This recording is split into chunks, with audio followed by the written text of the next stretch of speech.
Pour bien dormir, vous avez besoin dans votre corps que ça fasse les vases communicants. Sinon, vous prenez une crampe à votre cerveau. Je vous explique tout ça dans cette vidéo. Bonjour et bienvenue. Je suis ravie de vous retrouver pour développer un nouveau sujet autour du sommeil. Si vous me découvrez aujourd'hui, n'hésitez pas à vous balader sur la chaîne. Vous allez voir qu'il y a énormément de vidéos, de contenu pour vous aider à mieux dormir. Je vous accompagne semaine après semaine pour vous donner un maximum d'astuces pour que vous puissiez reconnecter avec votre sommeil et savoir quoi faire le matin, le midi, le soir, la nuit, peu importe, à chaque fois que vous avez besoin de bien préparer votre sommeil et de bien dormir. Alors aujourd'hui dans cette vidéo, j'ai envie de vous parler des outils de relaxation parce qu'il y a des erreurs à éviter, mais il y a aussi des choses à connaître.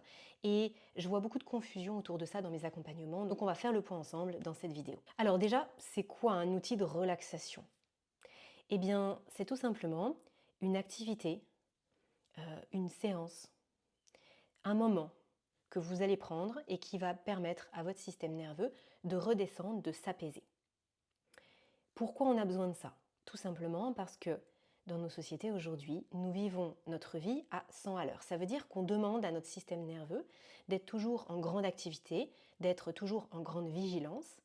Et donc lui, il prend l'habitude d'enclencher la première, la seconde, la troisième, la cinquième, la sixième s'il y en a une, et il avance. Sauf que ça, c'est complètement incompatible avec le sommeil parce que quand votre système nerveux il est comme une guirlande de Noël, il n'y a plus possibilité de mettre le bouton off et de pouvoir s'endormir le soir. Ou alors si on s'endort, parce que vraiment la pression de sommeil elle est tellement forte, on est épuisé, on va se réveiller 4 heures après avec des cogitations, des ruminations, une frénésie intérieure qui va nous empêcher de nous rendormir et on se réveille le matin, on est épuisé. J'ai bien connu ça pendant des années, je sais de quoi je parle. Et si vous êtes là avec moi en train de m'écouter, c'est probablement que c'est votre cas aussi, donc je vais vous expliquer quoi faire pour faire redescendre votre système nerveux. Ces outils de relaxation, comme je vous l'indiquais, ça peut prendre différents visages, différentes formes, je vais vous en citer plusieurs. Vous avez l'exercice de respiration, vous avez la méditation, la visualisation, vous avez les temps de massage, vous avez le fait d'aller dans la nature, marcher, peut-être d'aller faire une séance de sport ou de jardinage, ou peut-être tout simplement vous mettre avec un peu de musique pour une sieste ou un NSDR et redescendre. En fait, ce qu'on met derrière outils de relaxation, c'est tout ce qui va vous apparaître comme ressourçant, qui va vous permettre d'être mieux après qu'avant. Vous voyez? Si vous faites une séance de respiration et que vous avez été ultra activé, c'était une respiration très activante, vous êtes prêt à démarrer votre journée, vous avez beaucoup d'énergie, c'est pas un outil de relaxation. Vous faites une autre technique de respiration et là, après ça, vous vous sentez calme, détendu, vous avez l'impression que n'importe quelle nouvelle, vous allez la prendre avec beaucoup de recul et beaucoup de tranquillité d'esprit, eh bien, c'était un outil de relaxation. Il y en a qui peuvent être accompagnés, il y en a qui peuvent se faire en complète autonomie. Je parlais des massages, effectivement, là ça peut être accompagné.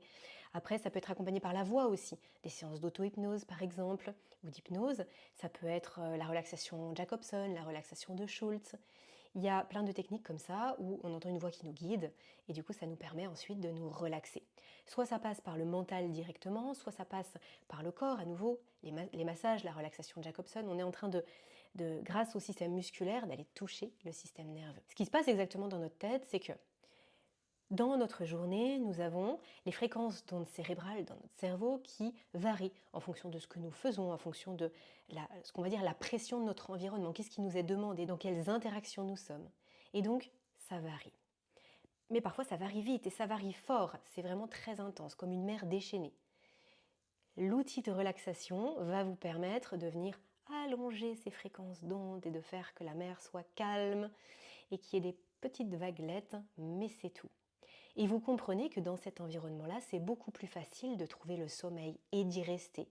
Parce que ce sont justement ces fréquences d'ondes cérébrales qui sont propices au sommeil, et notamment au sommeil profond. Vous savez, le sommeil très récupérateur pour le corps. 3 erreurs à ne pas commettre avec ces outils de relaxation. Première erreur, utilisez un outil que vous ne connaissez pas, un peu à l'arrache en vous disant ça doit être comme ça.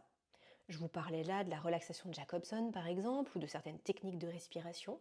Si vous n'avez pas de guidage, si personne ne vous a expliqué comment faire, et puis que vous ne savez pas réellement comment les pratiquer, vous allez faire un petit peu n'importe quoi, vous allez trouver que c'est pas très efficace, et puis vous n'aurez pas envie d'y retourner. C'est trop dommage, parce que bien compris, bien utilisés, ils sont particulièrement efficaces pour le sommeil. Et moi justement, C'est ce que je fais, notamment dans mes accompagnements. Je vous explique comment les mettre en place, comment les pratiquer, et puis je propose aussi des guidages pour pouvoir vous accompagner dans tout ça. Deuxième erreur, utilisez vos outils de relaxation sous la contrainte. Un petit peu parce que vous vous êtes dit qu'il fallait le faire, mais vous ne comprenez pas vraiment pourquoi il faut le faire, ça ne vous parle pas. C'est simplement que vous avez entendu dire que ça c'était pas mal, ou votre voisin fait ci, ou votre conjoint fait ça. Du coup, vous vous dites, bon, je vais faire la même chose pour avoir les mêmes résultats. Sauf que vous vous contraignez, vous vous forcez, ça ne fait pas sens pour vous. Donc, vous allez calculer, vous allez être aussi dans la recherche immédiate de quelque chose. Ce quelque chose prend du temps. C'est pas au bout d'une séance de méditation qu'on est méditant, qu'on est un moine bouddhiste. Ça va prendre du temps. C'est comme un entraînement sportif. Au début, on tâtonne, on prend ses marques, puis on progresse. Donc pour ça, il faut que ça fasse sens. Il faut comprendre pourquoi on active ce levier-là et ensuite qu'on puisse le pratiquer régulièrement.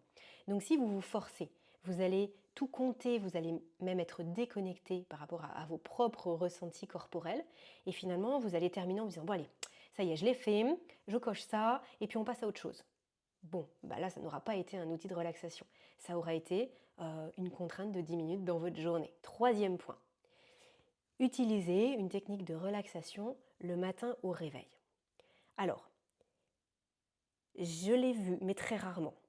Chez certaines personnes, c'était important de commencer par quelque chose de très calme parce que le reste de la journée, notamment quand on a des enfants en bas âge, est tellement tendu, tellement difficile, même à 7 heures du matin, que si on peut avoir un petit ça s'assoit juste pendant 10 minutes avant, ça fait du bien. Mais dans 95%, 98% des cas, je ne vous le conseille pas. Je ne vous le conseille pas parce que lorsque vous vous réveillez le matin, même si la nuit a été difficile, votre corps, il est dans une dynamique de mouvement. Il est dans une dynamique d'énergie. Vous êtes en train de commencer à produire pas mal de cortisol. Il y a un pic le matin. Et donc, mieux vaut surfer sur cette vague d'énergie plutôt que d'essayer de s'apaiser, de ralentir, parce que là, du coup, vous êtes pas synchronisé avec votre corps. En revanche, utilisez ces mêmes outils à la mi-journée, après une matinée intense, des rendez-vous, des réunions, des choses stressantes, des relations pas épanouissantes, etc. Là, oui. Le soir, quand vous rentrez du travail, oui. Le soir, pendant votre routine, avant de vous coucher, oui. La nuit, parce qu'il y a eu un réveil et que vous peinez à vous rendormir, oui. Donc cet outil, il faut le placer au bon moment. Ne démarrez pas la journée avec quelque chose qui est antagoniste à votre besoin. En revanche, allez à fond sur ces outils-là à un moment où votre corps est en ralentissement et où il exprime ce besoin. Je vous parlais en introduction de cette vidéo des vases communicants. Plus vous allez avoir une journée qui va être tendue, stressante ou très enthousiasmante, mais en tout cas qui va entre guillemets, manger des ressources. Vous voyez ce que je veux dire? C'est-à-dire que vous allez donner beaucoup. Si vous faites par exemple une compétition sportive, si vous accompagnez vos enfants à une sortie scolaire ou extrascolaire, si vous avez un mariage, si vous avez ce genre de choses, c'est ultra enthousiasmant. Et pour autant, votre corps, il est en ébullition. Votre système nerveux, votre système hormonal, votre thyroïde. Alors là, vous êtes en train de dépenser beaucoup d'énergie et donc de manger vos ressources. Donc là, dans les vases communicants, on est très très haut. Si on est très très haut ici, pour venir redescendre et s'apaiser pour la nuit, ça veut dire qu'il faut augmenter de l'autre côté vos outils de relaxation. Alors quand je dis augmenter les outils, c'est augmenter le temps que vous passez à mobiliser ces outils-là ou augmenter le nombre d'outils. Parce qu'effectivement, je ne l'ai pas précisé encore, mais c'est le moment. Vous pouvez très bien utiliser plusieurs outils. Vous n'êtes pas obligé d'utiliser tout le temps le même. Vous pouvez varier, que ce soit tout au long de la journée ou jour après jour, semaine après semaine. Vous avez bien sûr toute une grande liberté autour de ça à partir du moment où vous vous écoutez et vous vous sentez ce qui est le plus adapté pour vous à tel moment. Dans cette notion de vase communicant, il y a un point qui est essentiel. C'est le fait justement d'être connecté à ses propres moments. L'idée, c'est pas de vous imposer quelque chose alors que vous êtes dans une autre dynamique physique, corporelle. Si par exemple, vous décidez de faire une sieste à 13 heures, tenez, c'est mon cas. C'est mon cas. Mon conjoint, quand il fait une sieste, et il la fait presque tous les jours, il adore ce temps-là, et pour autant, il dort très très bien. Mais c'est un moment pour lui qui est important, et sans ça, il se sent beaucoup moins efficace l'après-midi. Comme quoi, il y a vraiment des barrières mentales parfois à faire sauter pour simplement prendre soin de soi. Toujours est-il, c'est qu'il fait cette sieste à 13 heures, à 13h30 grand maximum. Moi, à cet horaire-là, je suis très dynamique. C'est un moment pour moi de créativité, c'est un moment pour moi d'efficacité en fait. En revanche, si j'en ai besoin. Et pour moi, c'est pas du tout tous les jours, ça va être une fois toutes les 3 ou 4 semaines à tout casser. Eh bien, si je dois me coucher pour la sieste, ce sera pas avant 14h30, 15h. Alors là, ça peut paraître complètement contre-productif. On dit ah mais Aurélie, c'est une catastrophe, tu dormiras plus le soir. Si, si, je dors très bien, je m'endors très bien. Mais parce que 14h30, 14h45, c'est pile le moment où mon corps ralentit. Vous savez, on fonctionne sur des rythmes. Il n'y a pas que 24 heures. Il n'y a pas que notre cycle circadien qui nous intéresse ici dans le sommeil. On fonctionne sur des rythmes ultradiens tout au long de la journée. Donc, toutes les 90 minutes à peu près, on va avoir une baisse de régime et on va avoir un besoin de ralentir. Donc si vous devez placer une sieste, une micro-sieste, eh bien soyez certain de la placer au bon moment et pas de la placer quand vous êtes en plein dynamisme. Et c'est pareil pour l'ensemble des outils, mais pour ça il faut vous écouter.